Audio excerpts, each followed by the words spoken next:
मुसलमानों का बायकाट। दुश्मनों को इस पर बड़ा गुस्सा था। कमजोर और बेसहारा लोग नज्जाशी के दरबार में पहुंच गए। नया दिन फैलता जा रहा था। हमजा और उमर तक मुसलमान हो गए। मुसलमानों की तादाद बराबर बढ़ रही है। उनके गिरोह से निकलकर लोग अल्लाह के दीन में आते जा रहे थे। बनी हाशिम में जो मुसलमान हो गए हैं और जो अभी मुसलमान नहीं हुए हैं, वे भी खुल्लम खुल्ला मोहम्मद सल्लल्लाहु अलैहि वसल्लम का साथ दे रहे थे। उनकी एक नहीं चलती। चचा बाप दादा के धर्म पर हैं, फिर भी भतीजे के लिए सब कुछ सहने को तैयार हैं। उनका गुस्सा इंतहा को पहुंच गया।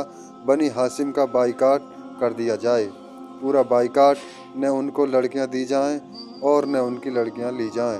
उनके साथ लेन देन, मेल जोल, उठना बैठना, खाना पीना सब एकदम बंद। एक अहदनामा लिखा गया, काबा के दरवाजे पर लटका दिया गया। बनी हाशिम एक घाटी में कैद थे। उसका नाम शेब अबी तालिब यानी अबू तालिब की घाटी है। अनाज बंद, पानी बंद, ज़रूरत की तमाम चीज़ें बंद। छोटे छोटे बच्चे भूख से बिलखते, पत्तियां तथा जड़ी बूटियां खाकर दिन काटते। हफ्ते महीने इसी हाल में बिताते रहे। प्यारे रसूल ने इस हालत में भी अपना काम न छोड़ा।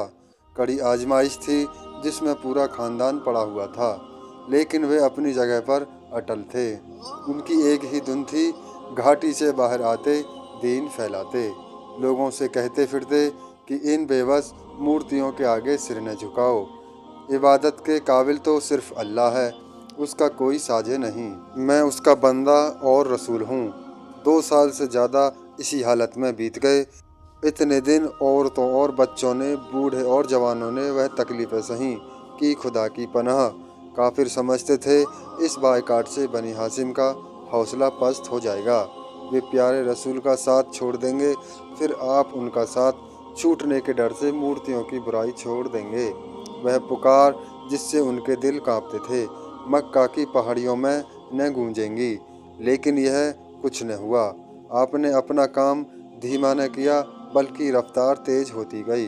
काम आगे बढ़ता ही रहा, दीन फैलता ही रहा। मुखालिफों में कुछ लोग ऐसे भी थे जिनका दिल अंदर से पुकारता था, यह जुल्म सही नहीं। यह बच्चों का विलखना, बूढ़े मर्दों और औरतों का एक घूंट पानी और एक सूखी खजूर के लिए तरसना और उस पर ठट्टा लगाना बड़ा जुल्म है। इसे ख़त्म होना चाहिए। इसकी मुखालफत में आवाज़ न उठाना निकम्मापन है। वे इकट्ठे हुए 5 आदमी थे। रात को उन्होंने तय किया, कल बातचीत हो।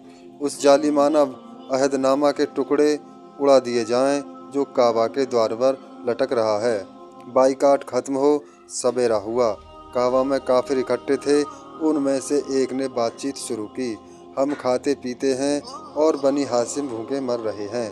अबू जहल बीच में बोल उठा, तुम ही बनी हाशिम की हिमायत करने आए हो। दूसरे ने कहा, ये ठीक कहते हैं, यह जुल्म अब नहीं सहा जाएगा। तीसरे, चौथे और पांचने ने भी साथ दिया। इसी गिरोह में और भी लोग थे जिनका दिल अंदर से कहता था कि यह अंधेर है, इसे ख़त्म होना चाहिए।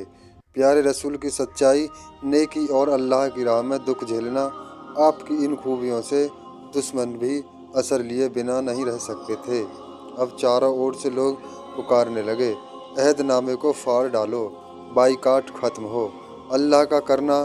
काबा के दरवाजे की तरफ लोग बढ़े तो क्या देखते हैं कि सादा कागज दीमक चाट गई। सिर्फ अल्लाह का नाम बाकी है। जो झूठ था मिट गया, जो सच था बाकी रहा। बाइकाट खत्म हो गया, लेकिन अभी प्यारे नबी को दीन की राह में बड़ी बड़ी मुसीबतें उठानी थीं। हिजरत से 3 साल पहले शव्वाल के महीने में सन 620 ईस्वी में चचा अबू तालिब भी इस दुनिया से चल बसे। वह जब तक जिंदा रहे, काफिरों की हिम्मत न हुई कि आप पर हाथ डालें। उनके मरते ही पापियों के रास्ते की यह रुकावट भी जाती रही। उन्होंने मरते वक्त खानदान वालों को बुलाया, उनसे कहा, तुम लोग जब तक इनका कहा मानोगे भले रहोगे। तुम्हारी भलाई इसी में है कि इनके बताए हुए रास्ते पर चलो, इनका कहना मानो। यह इशारा था प्यारे रसूल की तरफ। मरते वक्त चचा अबू तालिब की उम्र 50 साल थी। चचा अबू तालिब के इंतकाल के कुछ दिन ही बाद बीबी खतीजा का भी इंतकाल हो गया। इंतकाल के वक्त उनकी उम्र 65 साल थी। प्यारे रसूल से शादी के बाद वह 24 साल 6 महीने जिंदा रहीं। बीवी खदीजा जब तक जिंदा रहीं, हर मुसीबत में वह प्यारे रसूल को ढाढ़स देती, दीन की तबलीग में अपनी अक्ल के मुताबिक राय देती, जी जान से अल्लाह का हुक्म बजा लाने और उसकी मर्जी दूसरों को बताने में आपके साथ थीं। इन दोनों के इंतकाल के बाद तो आप पर मुसीबत की बारिश शुरू हो गई।